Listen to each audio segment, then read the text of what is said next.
अगरबत्ती भगवान के सामने कितनी संख्या में जलानी चाहिए?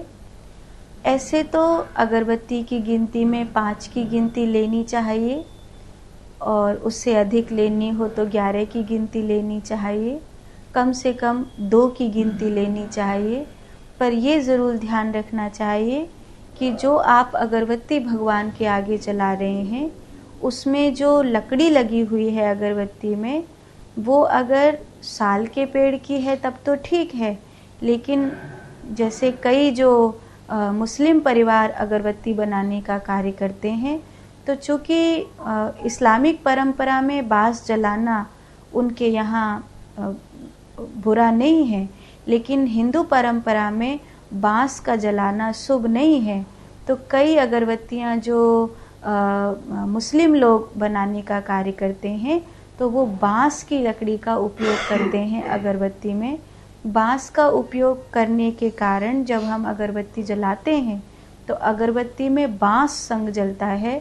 बाँस चिता पर, शमशान में या मज़ार में, ऐसी जगहों पर तो जलता है। बाँस ऐसी जगह पे जलाया जाता है, मुर्दे के लिए जलाया जा सकता है, मज़ार पर जलाया जा सकता है, शमशान पर जलाया जा सकता है, लेकिन सतोगुणी पूजा में बाँस का जलाना शुभ नहीं होता। तो अगर आपकी अगरबत्ती ऐसी है जिसमें बाँस की लकड़ी का उपयोग हो रहा है, तो आप भगवान के आगे उसे ना जलाएं। और जो अगरबत्ती में बाँस की लकड़ी का उपयोग नहीं हो रहा है, शाल आदि अन्य अन्य लकड़ियों का उपयोग हो रहा है, वो आप ठाकुर जी के आगे जला सकते हैं, कम से कम 2, 5, 11 या उससे अधिक। हमारे पास इतनी सामर्थ्य नहीं है कि हम 400-500 रुपए की आसन खरीदें, तो क्या हम मैट का जो कपड़े का छोटा सा बना हुआ आसन होता है उसे ले सकते हैं? हाँ, आप कोई भी आसन ले सकते हैं, और बस इतनी सी बात है कि वो शुद्ध और पवित्र हो। बाकी आप किसी भी आसन का उपयोग कर सकते हैं।